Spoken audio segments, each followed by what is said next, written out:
2, 3, 4.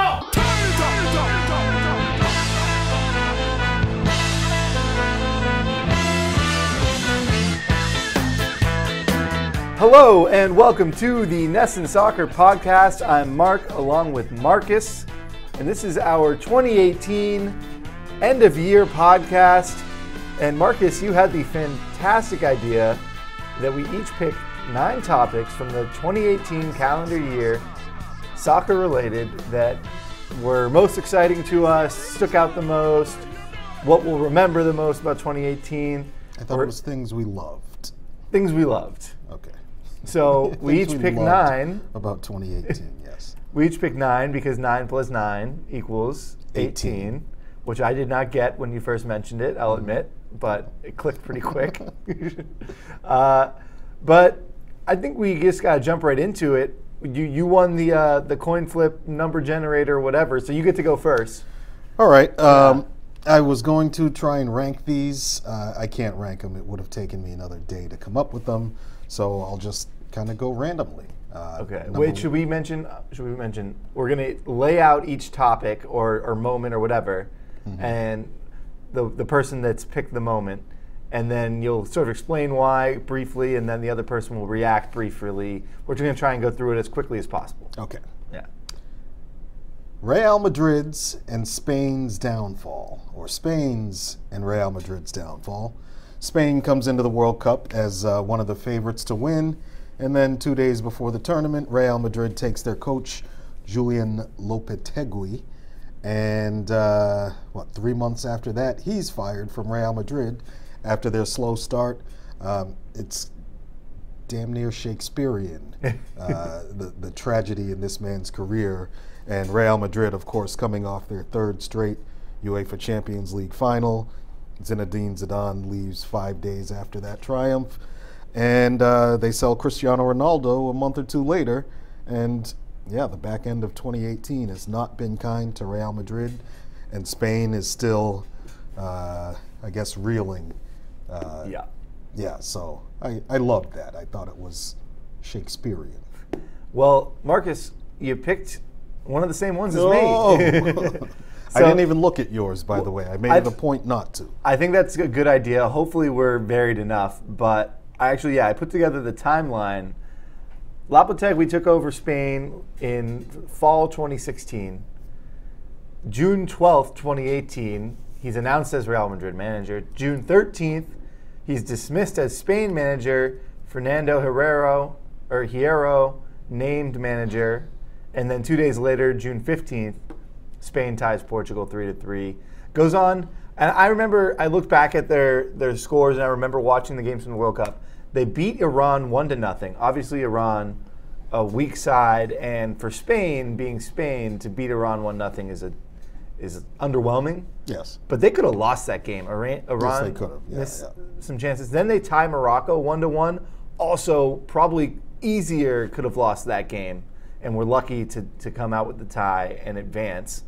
And then ultimately lost to Russia in the round of 16, which was great for Russia and kind of made for a more interesting World Cup, but obviously no good for Spain. Sure. But sticking with the World Cup theme, my first moment of the 2018 review is Croatia reaching the World Cup final. Obviously, it was just very exciting to have such a small country make it, but I think it was also, it's not as if it was a small country with a bunch of no-name players. It's obviously huge professionals: Luka Modric, Mario Mandzukic, Ivan Rakitic, Perisic. So just kind of, we always say golden generation, but a really great collection of players that put it all together at the perfect time to kind of reach the ultimate goal. And they came up against a France team that was just pretty much overmatched them with how good they were. But just a great story for Croatia overall. And then even also England reaching the semifinal, and Croatia and England playing each other was just kind of a great match in itself. So that's kind of, when I think of 2018 and soccer, and specifically 2018 World Cup, the number one thing will be Croatia reaching the final. Croatia and Modric, yeah, they're the smallest country to ever reach the World Cup final. It was good for Yeah. the Cinderellas, and I think it represents how, we've been talking about this for almost 2 years now, how the world is flattening. Little fish can eat big fish, and on any given day, if get a few star players, get some good workers around them, anything can happen. We learned this with Leicester City a couple years ago, and it's just continued. So All right. good for Croatia. Good for Croatia. Back to me. You're number 2. N'Golo Kante Ah. and his song. N'Golo Kante, in 4 years, has gone from a player that's anonymous in maybe the French second division to the best defensive midfielder in the world. And his rise has been meteoric, and he's been smiling, and everyone loves his humility. I'm lukewarm about that. I don't really care if athletes are humble or not. But I just love Kante's story and how he carries himself, and that whole song that the French team made up about him, and then the whole Stade de France was singing it, and they were all singing it Do you want to at sing the it? World Cup. I do, but I won't. I'm battling a little cold, so Okay. it wouldn't. Good excuse. It wouldn't do justice to my voice. Sure. I don't know the words either, so I'll leave it at that. But yeah, obviously Kante was a huge part of France and the World Cup, so good choice. Didn't see that one coming, though, I must say. Thank you.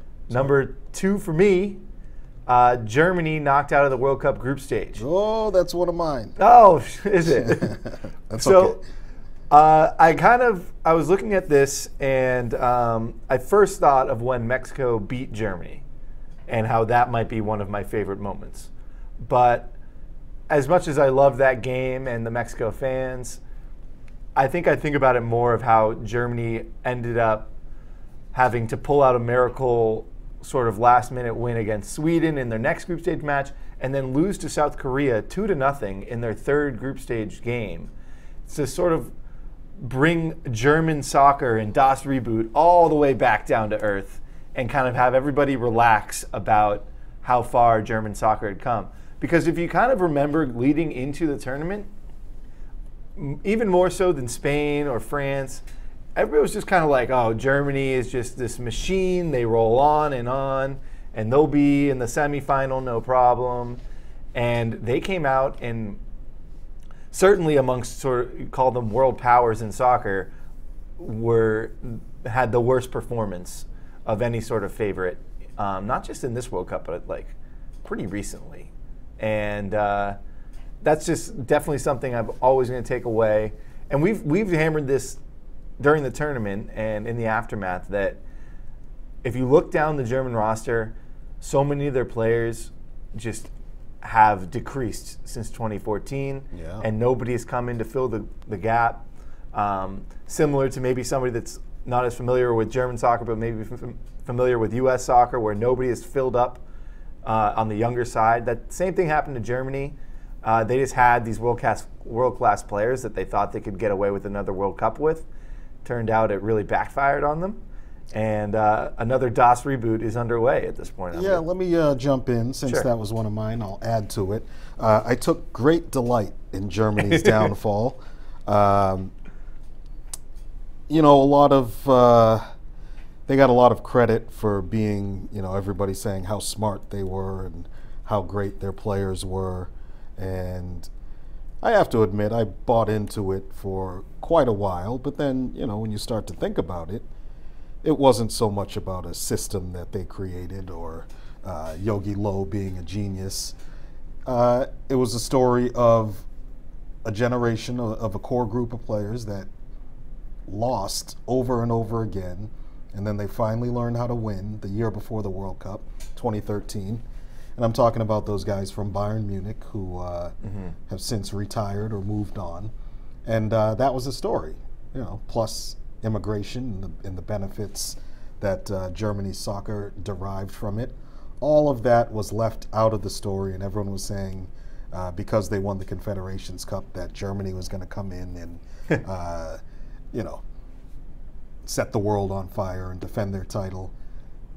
Didn't happen, didn't come close. And then the aftermath of it, where they basically blame Mesut Ozil for the entire thing. As a non-Germany fan, I don't hate Germany's team, but I certainly don't root for them. Yeah, I've taken a little bit of delight in just seeing how they, nobody in Germany is covering themselves in glory. The players, the federation, especially how they've handled the whole Mesut Ozil retirement. And he retired because he said he was taking too much of the blame for Germany's poor performances, and it reflected racism in Germany's society. Yeah, important conversation for that to be going on in Europe and around the world. Absolutely. And it wasn't Ozil's fault. No, definitely not. Definitely a collective fault. Okay, I think you're up. No, that was mine. No, that was mine. Well, I added to it with my thoughts on, trust me, you're up. Okay. Sticking with World Cup, one was my last World Cup related item. USA, Mexico, and Canada get the 2026 World Cup bid. Son of a... Do you have that too? Yeah. Oh man, maybe we should have consulted.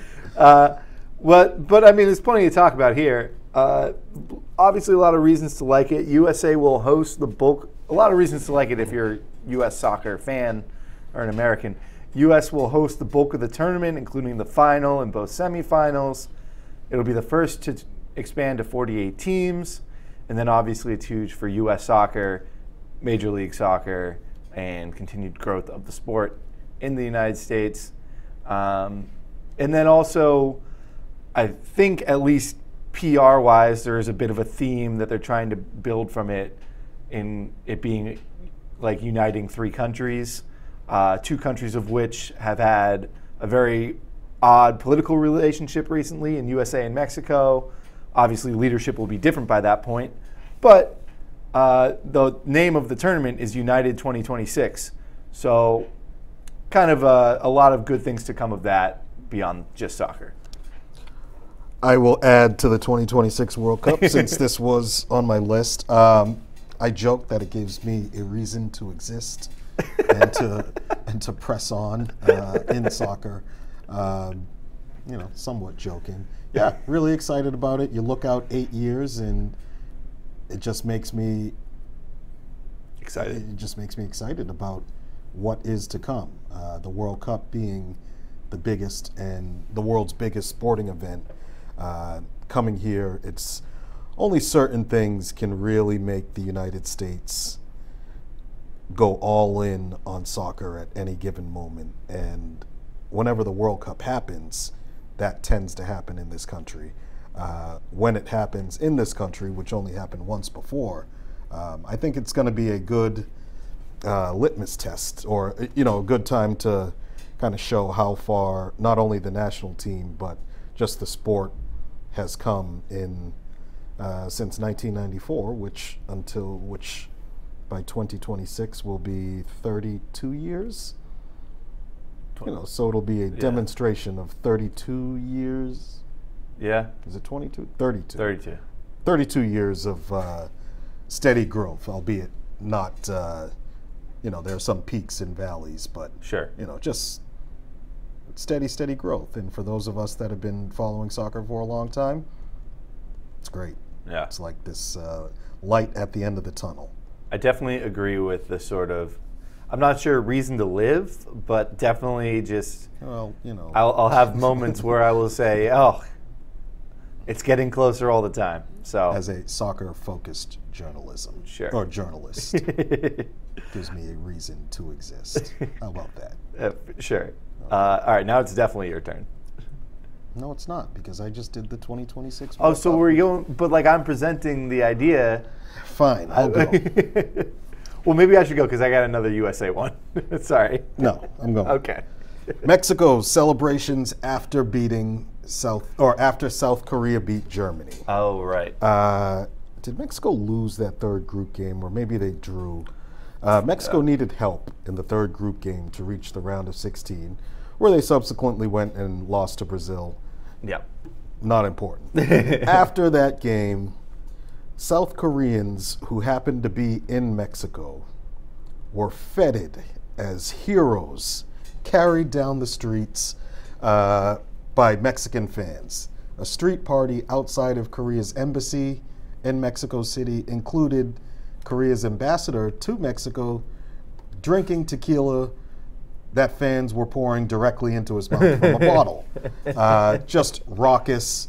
It was a love fest, completely spontaneous, and probably made me laugh harder than anything that happened in the World Cup or maybe in soccer this year. I mean, it was really funny, really good natured, and I loved everything about it. Yeah, so just to line it all up, Mexico was losing 3-0 to Sweden. Right. And Germany and South Korea were tied into stoppage time. 0-0. Or 1-1. 0-0. 0-0. And then South Korea scored their 2 goals. I'm looking at the box score here. Okay. South Korea scored their 2 goals in stoppage time. Stoppage time. Yes. So Mexico went from out of the World Cup to the round of 16, where Brazil wiped the floor with them, thanks to 2 late goals from Korea. And Koreans were being paraded down the streets on the shoulders of Mexican fans. It was amazing. It was awesome. I think in general, Mexico fans were maybe the most celebrated of all the different fan groups. Maybe that was just because we're in the U.S. and maybe get a closer look. Yeah, but, they were great. Yeah, they were fantastic. Okay, this is one that I'm sure you'll just scoff at, but youth U.S. soccer players getting experience in Europe. In Europe. In Europe. Yeah, that's great. And really why would Christian I scoff Pulisic. at that? I don't know. Okay. Not Christian Pulisic, who I would argue had a better 2017 than he did at 2018. But probably. You look at Weston McKennie, Timothy Weah, Josh Sargent, and then even guys like Matt Miazga and John Brooks. I'll start with John Brooks. He had a terrible injury, ended his 2017 campaign, including U.S. Soccer's final at least 2, maybe 3 or 4 qualifiers, where he obviously could have been very useful. Yeah, his World Cup would have been in doubt had had U.S. made it. Qualified, yes. But he is now returned as a regular starter for Wolfsburg, and it's just kind of great to see him bounce back. He's still only 25. Matt Miazga getting time in Ligue 1. So is Timothy Weah, scored his first goal in August. Much more so earning time at PSG. Probably the most difficult situation as far as playing time for any youth in Europe right now. Josh Sargent, kind of flash in a pan, 50 minutes of fame a few weeks ago when he scored on his first touch in the Bundesliga for Werder Bremen. And then Weston McKennie, who is really coming along as a midfielder for Schalke, played in the Champions League, regular starter / sub in the Bundesliga. And I think we've talked about within the U.S. national team how a lot of these guys didn't really have to earn their spots so much or earn their debuts. Yeah. And it's kind of a difficult situation because at the same time, if they are sort of the best players, then that's just kind of, even though they aren't, it's almost being handed to them, their places on the national team. It seems like they are the best option. But by them playing in Europe, I still feel okay with that because I know that they're earning their club time, and they're in very difficult, hard-working situations professionally, and I think that will hopefully translate to their national team playing. I'm not going to scoff at it. I'm not going to disagree. I think it's pretty cool to see that happening. I would just caution you to the fact that players have gone to Europe, maybe not at clubs of this level, and not always at that age, and it's still a little too soon to see what's happening. I think McKinney will stick. Pulisic definitely will stick and will continue to ascend. The others, it's really just, you go out there and it's dog eat dog. Right. You rise as far as your talent and determination will take you. And, the jury's still out on a number of them. But, it's good to see players testing themselves at a higher level. I'm not always the biggest fan of players going to small clubs in big leagues, or clubs that will more likely to fight against relegation than fight for a spot in Europe.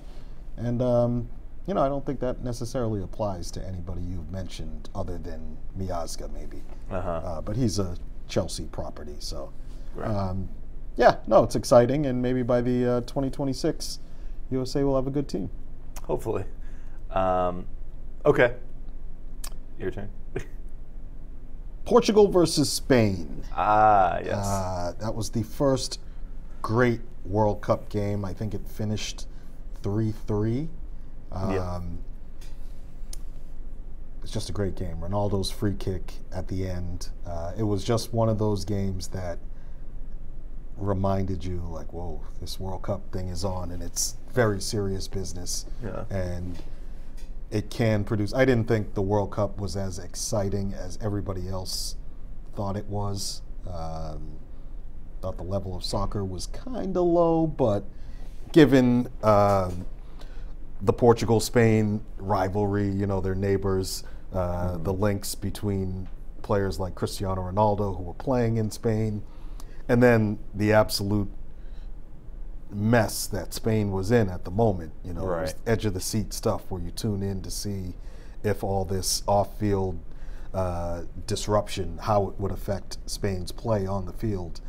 Spain played pretty well and could have won that game, except Ronaldo stepped up with, basically at the last minute and stuck a free kick right into the top corner. One of the iconic moments of the World Cup, and it was actually Ronaldo's peak at that World Cup. Yeah, I would argue it was maybe the peak for both teams. Was in that first game. I don't think people really realized it at the time. Impossible to realize it at the time. I realized it. But yeah, maybe as far as single game, definitely the best of that tournament. And it's great that you mentioned Ronaldo, because my next topic is Cristiano Ronaldo going to Juventus, which we've sort of already hit. No, I actually cut that from my list. Right, but it was sort of part of the Real Madrid downfall, more or less. But I have in my notes, glad to see Real Madrid dip, but huge for Serie A, and then also just helping to shake up the pecking order in Europe. Juventus has kind of really been close for forever, and seems like they have a very good chance of actually winning the Champions League at this point. In 2019, it brings more interest to the Serie A, which is, I believe a league that deserves a little more respect than it gets. He's been kind of there haven't been as many highlight reels coming out of Juventus in his time there. Yeah, but he's still scoring.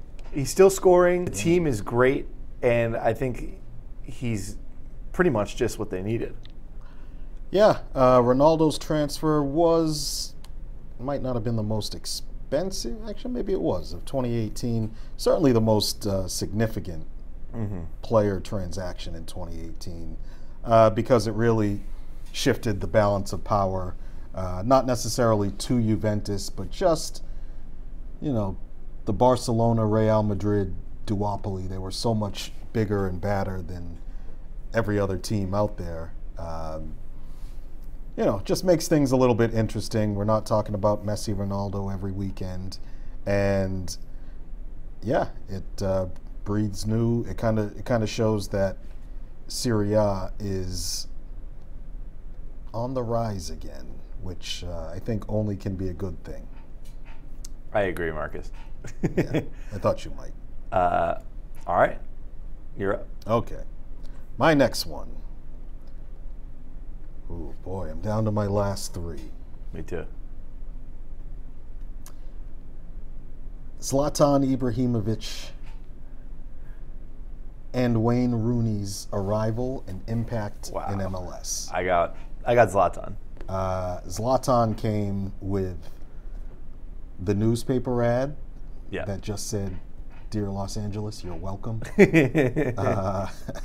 And then the 2 goals he scored in his first game, particularly the one against LAFC, scores from 40 yards on the half volley, just incredible. I was in Atlanta at the Porsche facility for my brother's surprise birthday party when Zlatan scored that goal and just went nuts when I saw it. Yeah. Anyway, it was an amazing moment. Wayne Rooney came in, maybe somewhat for different. He had that one highlight where he makes, he tracks back, makes the tackle, right, and then sends the assist up to Luciano Acosta. And it wasn't as, Rooney's never been as spectacular as Zlatan, but just in terms of his effectiveness, lifted DC United off their knees, brought them into the new stadium, and they went out early in the playoffs. But yeah, I think there's excitement back in DC United, which was MLS's first original super club. Right. So I merged Zlatan and Rooney, 2 aging veterans. A lot of times when players from Europe come to the United States, they fail to set the world alight. I've argued for a long time that it has to be a player of a certain level. Legends, basically. When legends come and they still have that competitive fire, good things happen. So good for DC, good for MLS, good for LA Galaxy, good for Zlatan, good for Rooney, and I'm glad they're here. Yeah. The Zlatan game, his MLS debut was definitely a memorable moment. The goal from 40 yards out, and then also scoring. He came in, he subbed on when Galaxy were down 3-2, scored the 40-yarder volley to tie it, and then scored a header to win the game 4-3, all in like 15, 20 minutes. So it was definitely electric. My second to last one is Roma upsets Barcelona in the Champions League quarterfinal. Basically, to remind everybody what took place, Roma entered the second leg needing basically to win 3-0 versus Lionel Messi and Barcelona. It was at the Stadio Olimpico in Rome, and they did it with goals in the 6th minute, 58th minute, and 82nd minute. To kind of make it even more poetic, in the first leg, Daniel De Rossi and Manolas both had own goals, and they both scored in the second leg. Wow. So they had own goals in the first leg. They own goals in the first leg. And then scored in the second leg. And scored in the second leg. Edin Dzeko had 2 goals over the course of the 2 legs. And then, of course, Roma would go on to lose to Liverpool in the semis. Mm-hmm. But basically, Liverpool can thank Roma for pulling it off so that they didn't have to play Barcelona. And obviously, huge for the Serie A. Great, again, to have shake-up in the Final Four of the Champions League. And I think maybe the most exciting upset in Champions League, at least this past year. And pretty recently. I mean, it's hard to remember them all, but... Yeah, the Champions League knockout rounds last year were fantastic. Between, I think PSG went out spectacularly. Real Madrid beating Juventus controversially. Liverpool beating Man City. Yeah, that was surprisingly, given how well Man City had played domestically. Yeah. And then, Roma beating Barca was just, that was completely out of left field. Nobody saw it coming. And, hat tip to Roma. They really overperformed. And who's since left since then? Allison?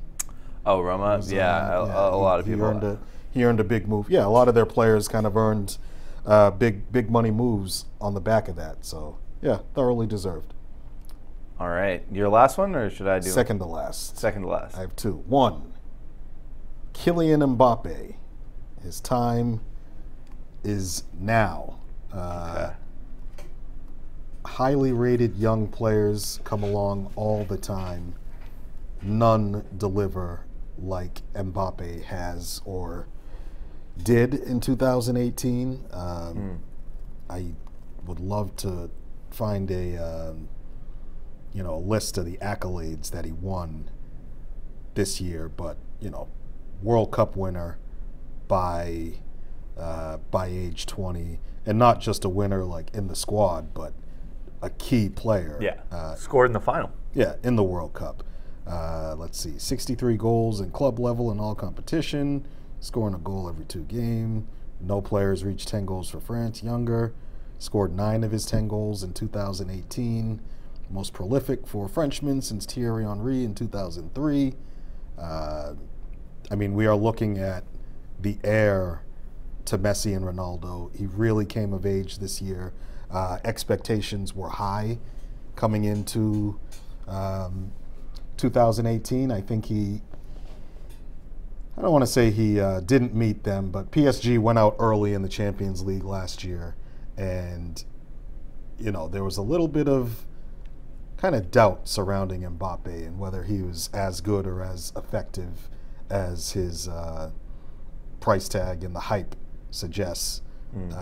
Came to the World Cup and not only delivered, but he won the Copa Trophy for the World Cup's best young player. Arguably could have won the Golden Ball as the World Cup's best player, period. And he just turned 20. Today is his 20th birthday. Wow. How about that? December 20th. December 20th. That is when we're recording, we should say. December 20th. Oh, yes. Looking it up. So, Kylian Mbappe will be the best player in the world sooner rather than later. And he's already shown it. He scored 4 goals in maybe 9 minutes. I remember this. For PSG back in, once the internet, 4 goals in 13 minutes on October 8th. It's incredible. Scored in the World Cup final. Doesn't get much better than that. Yeah. Well, I think if we are able to do a 2019 year in review, there will be a lot more Kylian Mbappe talk throughout, as well as a lot more PSG talk throughout. Because I agree with you. I think that they, along with Juventus, are in a great spot to make a run to win the Champions League this year. Yeah. Okay, my last one. Last one. It was very recent news. Jose Mourinho fired from Manchester United. You didn't have that, did you? I cut it. You cut it? Okay, good. Basically, I'll miss his antics at Manchester United. There was the recent Champions League match at Juventus where he was egging on the crowd and, I don't know what, hand gestures to them and pissing off the whole Juventus team and probably his own players. It's just kind of been a back and forth, all the drama with Paul Pogba. It's kept things very interesting at Manchester United, who really haven't been interesting or any sort of power since, I guess you'd say, Wayne Rooney's prime. Yeah. Like 2011, 2012, I don't know the last time they won. Well, 2013 was when Sir Alex Ferguson retired, and it's basically been all downhill from there. So I'm sure Mourinho will pick up someplace maybe as soon as fall 2019, and it'll be kind of a repeat of the Mourinho process wherever he ends up. But I'm excited to see where he does go. I'm also will always be interested in how Manchester United is doing.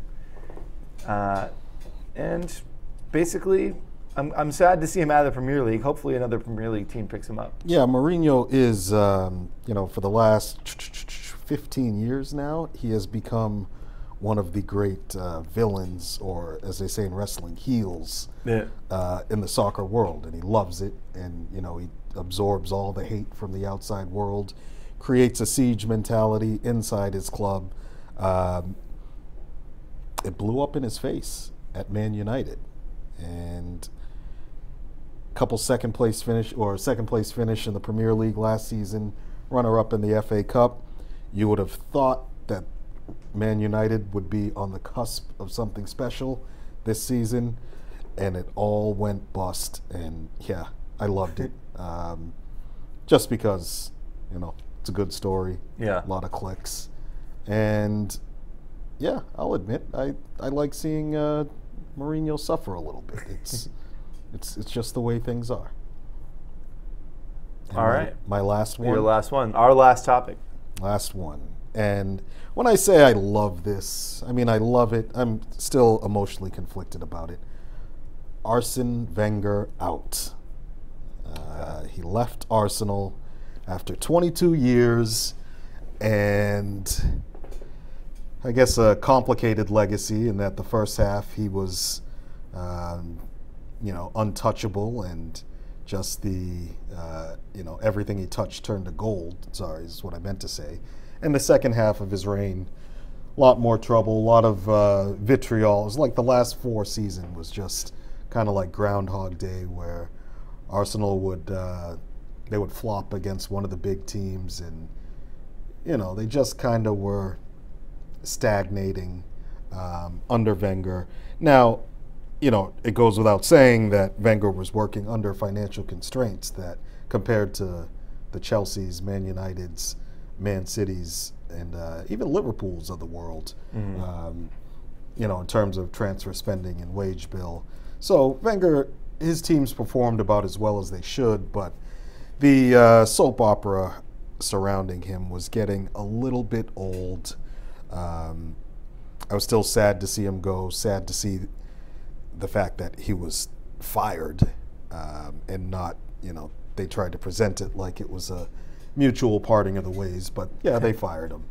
So things have changed at Arsenal, who I support. And the more they change, the more they stay the same, so far as I can tell.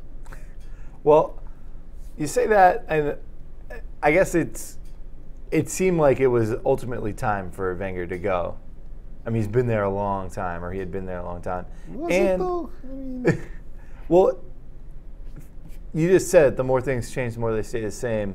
Things had stayed the same for a while at Arsenal, it seemed like. Yeah. And it seems like, at least right now, they feel closer to breaking into the top 4 than they have in the past couple of years. Right now, they're 3 points back of the fourth. I mean, I suppose. You're still a little beat up about it. No, it's just, they lost to Tottenham yesterday and lost to Southampton on Saturday. So, Arsenal, over the last 4 or 5 years, it was always, one win away from heaven and one loss away from hell or crisis. So I don't necessarily think that's really changed too much. But I don't know. I loved it in the fact that it was just such a big story, and it was the end of just a long, drawn-out process. If you think Mourinho's exit from Man United, which took about 6 months since we first started talking about it, right? Wenger's exit took about 3 years. So, eventually it was time just for it to end. And I'm just glad that it's over and it's just moving on to a new chapter. Mm-hmm. Well, that does it for our list of moments of 2018. Marcus, I've certainly enjoyed doing this podcast with you throughout the year. I think our World Cup coverage was great. I hope the listeners have enjoyed it. If they're still listening at this point, they must. But yeah, I guess that does it for us for the 2018 calendar year. I'm sure we'll get back together in January, talk some transfers, maybe some... Yeah, there'll be something. Whatever the hell else. Well, we'll have to do a 19 things we're looking forward to in 2019. It's not bad. Yeah. Yeah, sure, why not? All right. Yeah, thanks for listening, everybody. Thanks for joining and commenting and rating and reviewing. And happy holidays, happy New Year. See you in 2019. Yeah, and be sure to follow us. If you're listening and you want to continue to follow us, go to iTunes podcasts, search NESN, that's NESN, to find the NESN podcast page where you can follow all NESN soccer podcasts as well as all NESN podcasts. All right, well, I guess that about does it. Yeah. Yeah. Happy New Year, Marcus. Thank you. Happy All New Year right. to you. Happy New Year to everybody. Boy, I tell you so. Come on!